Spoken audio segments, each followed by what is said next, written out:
Olá, queridos! A graça e a paz de Cristo, tudo bem?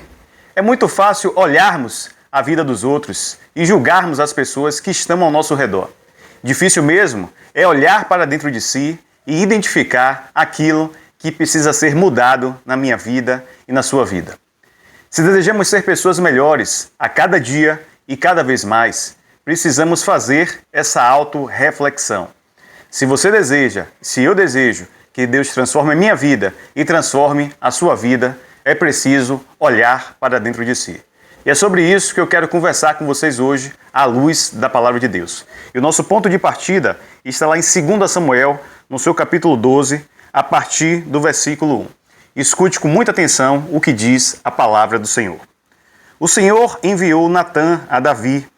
Natã foi falar com Davi e lhe disse: havia numa cidade 2 homens, um rico e outro pobre.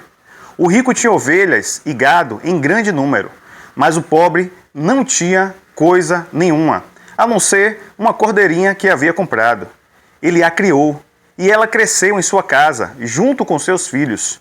Comia da sua comida e bebia do seu copo. Dormia nos seus braços e ele a tinha como filha.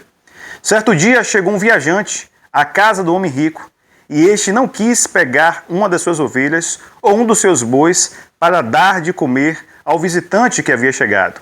Em vez disso, pegou a cordeirinha do homem pobre e a preparou para o homem que havia chegado.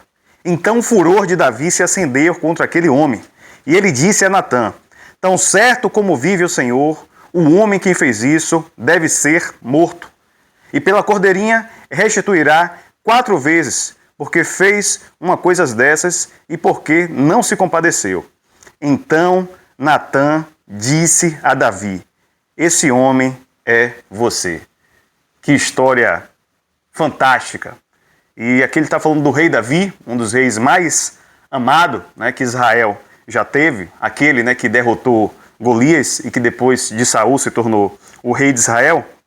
E ele vai citar aqui, eu não vou ler tudo na íntegra porque o tempo é curto, mas ele termina se interessando, né, por uma mulher chamada Batseba, e ela era casada, né, a palavra de Deus diz que ela estava se banhando próximo a um rio ali do palácio, e Davi se interessa por ela, chama ela para o palácio, tem relações, né, sexuais com aquela mulher, mesmo ela sendo casada.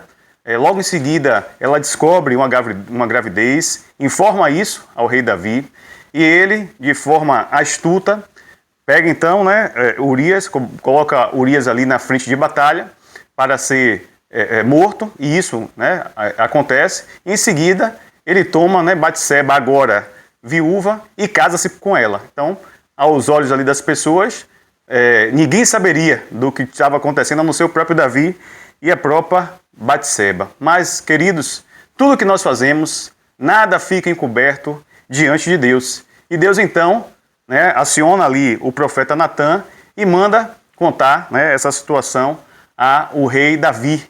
E Davi, quando começa a ouvir essa história, fica enfurecido, e como nós acabamos de ler aqui, ele fala: tão certo como vive o Senhor, o homem que fez isso deve ser morto. E aí, né, o profeta Natã vai e diz: este homem é você.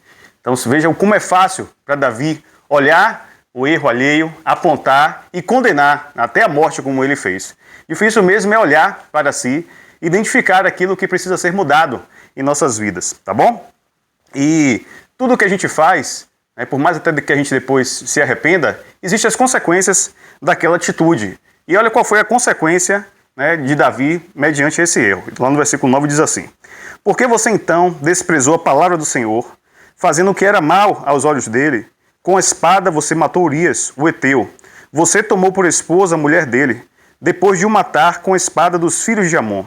Agora, pois, a espada jamais se afastará da sua casa, porque você me desprezou e tomou a mulher de Urias, o heteu, para ser sua mulher. Assim diz o Senhor: eis que farei com que da sua própria casa venha um mal sobre você.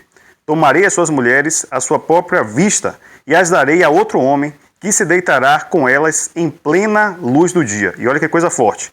Porque o que você fez em segredo, mas eu farei diante de todo o povo de Israel em plena a luz do dia. E continuou: então Davi disse a Natã: pequei contra o Senhor. E Natã respondeu, também o Senhor perdoou o seu pecado, você não morrerá, mas porque com o filho que você deu motivos aos inimigos do Senhor blasfemarem, também o filho que lhe nasceu morrerá. Então, Davi ali, ele, diferente de Adão e Eva, né, que quando comem do fruto que o Senhor tinha ordenado que não comesse, e o Senhor aparece para eles, ele vai primeiro a Adão e Adão fala claramente, ó, a mulher que tu me deste, me deu o fruto e eu comi. Ou seja, Adão estava terceirizando a culpa para Eva. E aí o Senhor vai até a Eva, e Eva também faz a mesma coisa, ela terceiriza a culpa. Ó, foi a serpente que me induziu a pecar, foi ela que encheu os meus olhos e eu terminei comendo do fruto proibido, né, e pequei. Ou seja, nem Adão nem Eva reconheceram,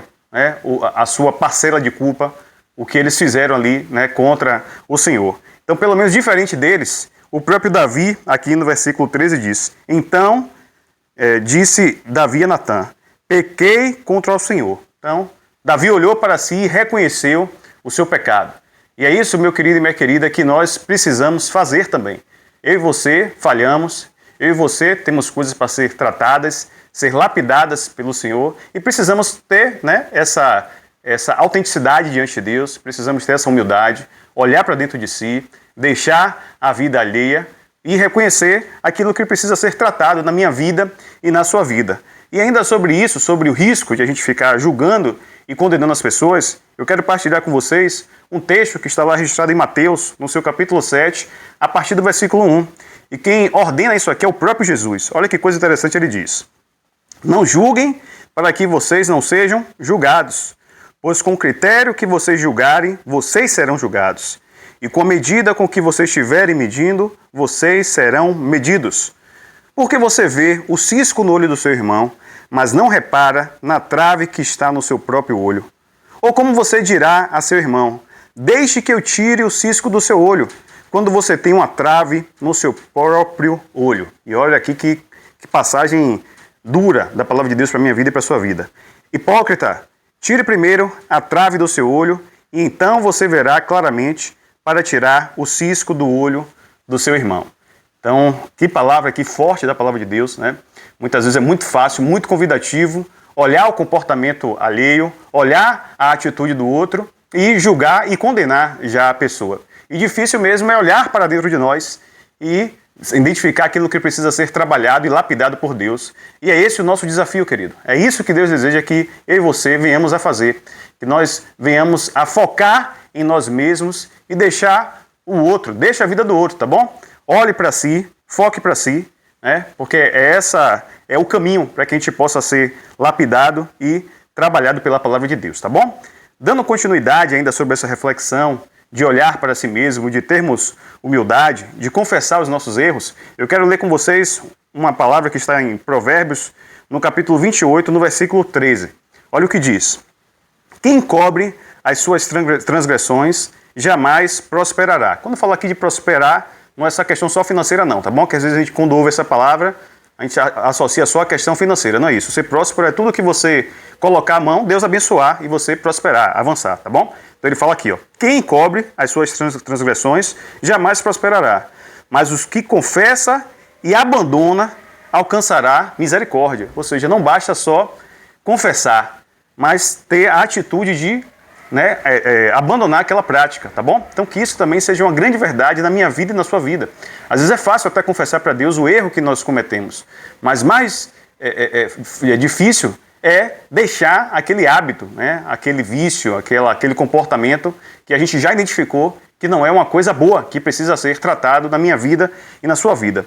E o encorajamento de Deus, para mim e para você, é que além de confessar, né, esse erro, além de olhar para si, identificar o que precisa ser tratado, é importante também se esforçar, fazer a minha parte e fazer a sua parte para deixar, né, esse hábito, tá bom? Lá no Salmo 32, versículo 3, esse salmo é atribuído a Davi, diz assim, ó, enquanto calei os meus pecados, envelhecer os meus ossos pelos meus constantes gemidos todo dia, porque a tua mão pesava dia e noite sobre mim, e o meu vigor secou como no calor do verão. Confessei-te o meu pecado, e a minha iniquidade não mais ocultei. Eu disse, confessarei ao Senhor as minhas transgressões, e tu perdoaste a iniquidade do meu pecado. Então, Davi, né, ele fala aqui que enquanto ele ficou ali emudecido, calado, né, sabendo da prática que fez, né, dos seus erros, dos seus delitos, mas guardou para si, isso envelheceu os ossos dele, né, então ele consumiu a saúde dele, né, então ele gemia, ele sofria. Então muitos de nós também, meu querido, minha querida, a gente termina enfrentando tribulações, sofrimento, lutas, porque a gente está guardando certas coisas que eram para ser expostas diante de Deus, era para a gente olhar para si mesmo, identificar o que precisa ser tratado, apresentar a Deus e se esforçar, né, para mudar isso.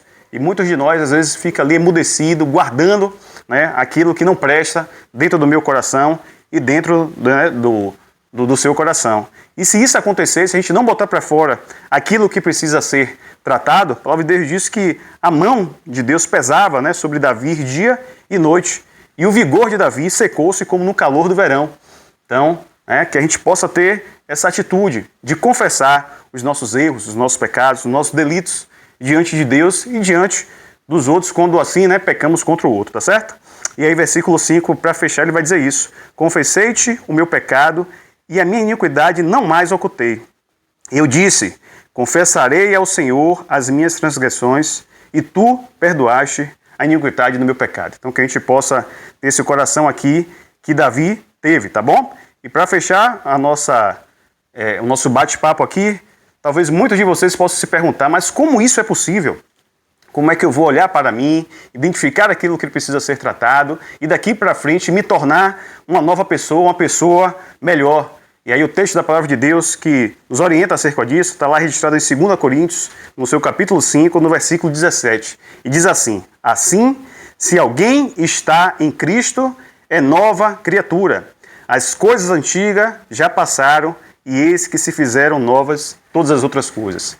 Então, meu querido e minha querida, se você quer ser uma nova criatura, se você quer ser uma pessoa melhor, né, se você tem esse desejo, né, esse compromisso de a cada dia de vida que Deus te der, de ser uma pessoa cada vez mais trabalhada pelo Senhor, uma pessoa mais evoluída, uma pessoa melhor. Então, o convite de Deus para a minha vida e para a sua vida é que a gente possa buscar em Cristo essa nova criatura, tá bom? Jesus disse que sem Ele nada nós podemos fazer. Então, que você possa, né, humildemente se render ao Senhor Jesus Cristo, pedir graça e misericórdia a Ele, tá? Se render ao Espírito Santo de Deus, pedindo ali discernimento, direção, força, né, para viver uma nova vida e pedir perdão e misericórdia diante de Deus, tá bom?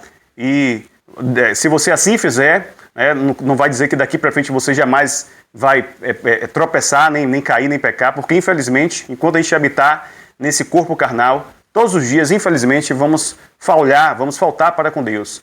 Mas, né, isso não pode ser uma prática recorrente, não pode ser, né, uma coisa que volta e meia a gente está toda hora pedindo perdão pelo mesmo pecado, tá bom? Então que o Senhor possa ver diariamente em mim e você, por mais falho que sejamos, né, mas que Ele possa ver em mim e você essa atitude de coração de querer ser uma pessoa melhor, de querer, né, ser aprimorado, ser aperfeiçoado, né? E para isso é importante olhar para dentro de si, deixar a vida do outro, identificar aquilo que precisa ser lapidado por Deus, tá bom?